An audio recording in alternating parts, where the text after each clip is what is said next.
Good morning, students. Now, in the history part of your class 10 social science, we are going to study the lesson First World War, प्रथम विश्व युद्ध. You learned about the process of industrialization and development of democracy in the previous class. देखिए क्या है कि पहले पिछली कक्षा में औद्योगिकीकरण यानी industrialisation and development of democracy और विकास के बारे में हमने पढ़ा है. 9th क्लास की बुक आपके पास होगी, उसमें आप एक बार देख लेना, पढ़ लेना अगर नहीं पढ़े हैं तो. In the 19th century, the people of Europe were benefiting from the spread of industry and democratic ideas. क्या हुआ था 19वीं सदी में, इन द 19th सेंचुरी, तब यूरोप के लोग उद्योगों और लोकतंत्र के विकास और उपनिवेशों पर नियंत्रण आदि से लाभान्वित हो रहे थे. इन द 19th सेंचुरी यानी 19वीं शताब्दी में the people of Europe were benefiting, Europe के लोग किससे बेनिफिट या लाभ ले रहे थे, लाभान्वित हो रहे थे, from the spread of industry, from the spread of industry यानी उद्योग जो बढ़ रहा था उससे, एंड डेमोक्रेटिक आइडियाज़ और लोकतंत्र का विकास यानी इंडस्ट्री भी बढ़ रहा था और डेमोक्रेटिक आइडियाज़. डेवलपमेंट किसका हो रहा था? Industry and democratic ideas, right. They also benefited from the control they established over their colonies, over their colonies. Colonies का मतलब यहाँ पे उपनिवेश. कॉलोनीज़ का मतलब जैसे इंडिया, जो जैसे कि ब्रिटेन क्या हुआ था, इंडिया के ऊपर, भारत के ऊपर उसमें शासन कर रहा था, तो इंग्लैंड का इंडिया जो है एक कॉलोनी हो गया, उपनिवेश हो गया. इस तरीके से क्या एक और उनको लाभ मिल रहा था. किसका लाभ मिल रहा था? उपनिवेशों पर नियंत्रण यानी कि control they establish over their colonies. जैसे इंग्लैंड जो है वो इंडिया के ऊपर उसका कंट्रोल था, तो इस चीज़ से भी उसको बेनिफिट मिल रहा था, लाभ मिल रहा था. But as the 20th century dawned, लेकिन 20वीं शताब्दी के शुरुआत होते ही, देखिए, but as the 20th century dawned यानी जैसे ही 20वीं शताब्दी यानी 20th सेंचुरी चालू हुआ, शुरुआत हुआ, there government let them into a horrific war. लेकिन जैसे ही 20th सेंचुरी स्टार्ट हुआ, उनकी सरकारों ने उन्हें भयंकर युद्ध में झोंक दिया, राइट. क्या हुआ? हॉरिफिक वार, हॉरिफिक वार यानी भयानक युद्ध में, ठीक है. Let them. We shall try to understand more about the developments that led these nations to get involve in this disasters episode in the world history. अब हम इस पार्ट में हम युद्ध के बारे में समझने का प्रयास करेंगे. You may have heard about wars, seen films about wars and read about wars in the newspaper. आपने युद्ध के बारे में सुना होगा, फिल्मों एवं समाचार पत्रों में उनके बारे में देखा व पढ़ा भी होगा. In olden days, when two countries waged war, their armies confronted each other on the battlefield.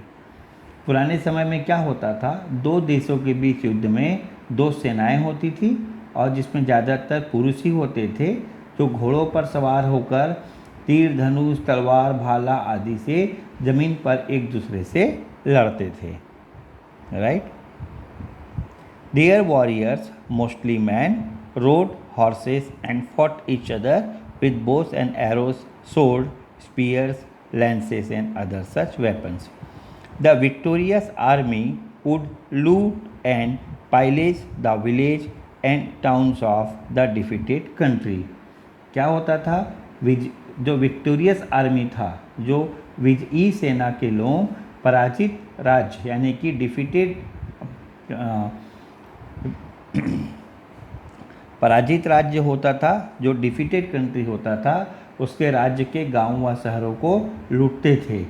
Right, और दूसरे लोगों को जैसे महिलाओं हैं, बच्चों हैं, उसको अपनी सेवा के लिए उठाकर ले जाते थे। Carrying away the defeated country, carrying away and enslaving the women and children. enslaving the women and children यानी बच्चों को और महिलाओं को अपना गुलाम बना लेते थे। During the Mughal times new weapons were used in battle such as guns, cannons and gunpowder. और मुगल के समय में क्या हुआ, नए तरह से हथियार जुड़ गए जैसे बंदूक, तोप व बारूद।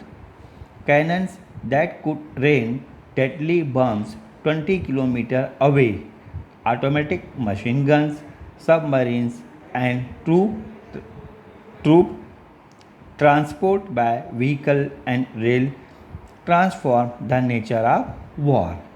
अब क्या हुआ, यह सब यूरोप की औद्योगिक क्रांति के बाद क्या हुआ, सब बदल गया। 20-30 किलोमीटर दूर तक घातक बम बरसाने वाली तोपें आ गई, स्वचालित मशीन गन आ गई और मोटर गाड़ी व रेलों का सैनिक यातायात में उपयोग होने लगा।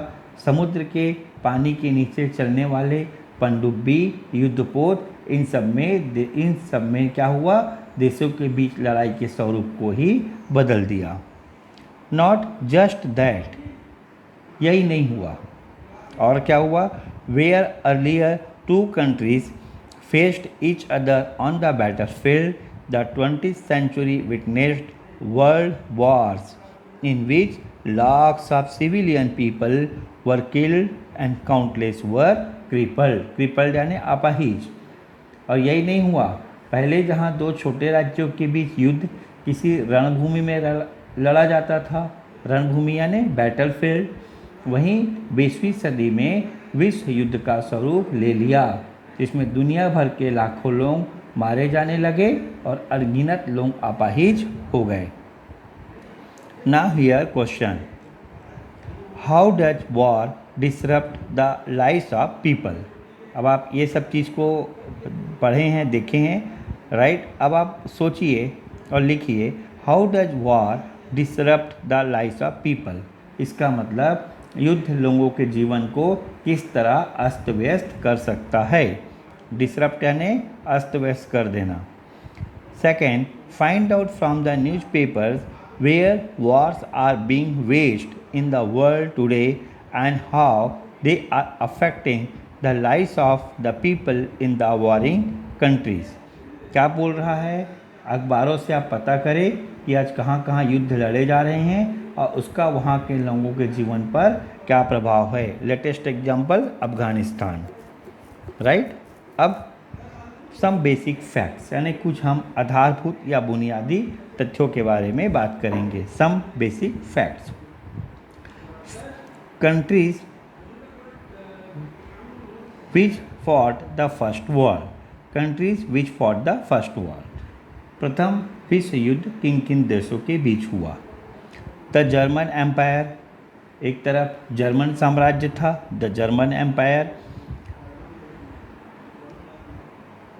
ऑस्ट्रेलिया हंगरेरियन, ऑस्ट्रेलिया और हंगरी था, Austro Hungarian empire and Ottoman empire, right. Ottoman empire मतलब Turkey, were on one side while Britain, France, the Russian Empire and the United States of America were on the other। एक तरफ में क्या था, एक तरफ German साम्राज्य था, ऑस्ट्रेलिया हंगरी साम्राज्य था और तुर्की साम्राज्य थे, और दूसरी ओर ब्रिटेन, फ्रांस, रूसी साम्राज्य और संयुक्त राज्य America. The German empire, Austro-Hungarian Empire and Ottoman Empire, Turkey were on one side, while Britain, France, the Russian Empire and the United States of America were on the other। When was the war waged? Waged यानी कब से कब तक यह लड़ाई लड़ी गई, right. शुरुआत कब से हुई और ख़त्म कब हुई। अगस्त 1914 टू नवंबर 1918, अगस्त 1914 से नवंबर 1918 तक। How many people were affected in the war, अब कितने लोग इस वार से प्रभावित हुए या हताहत हुए। यहाँ पे टेबल को आप एक बार देख लीजिए। Human casualties in the first world war, यानी ह्यूमन कैजुअल्टीज़ मतलब प्रथम विश्व युद्ध में मानवीय क्षति, ह्यूमन कैजुअल्टीज़ यानी मानवीय क्षति।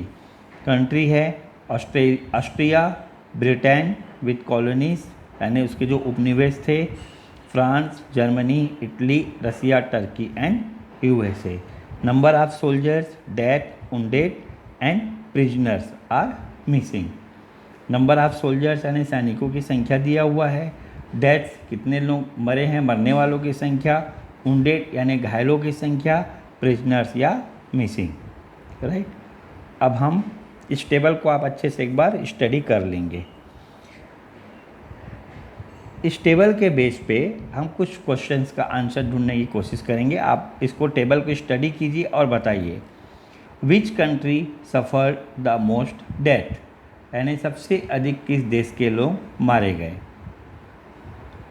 Which country suffered the list casualties, यानी सबसे कम क्षति किस देश के लोगों को हुई। इस टेबल को देखिए। Which country suffered the most death, यानी डेथ में आइए।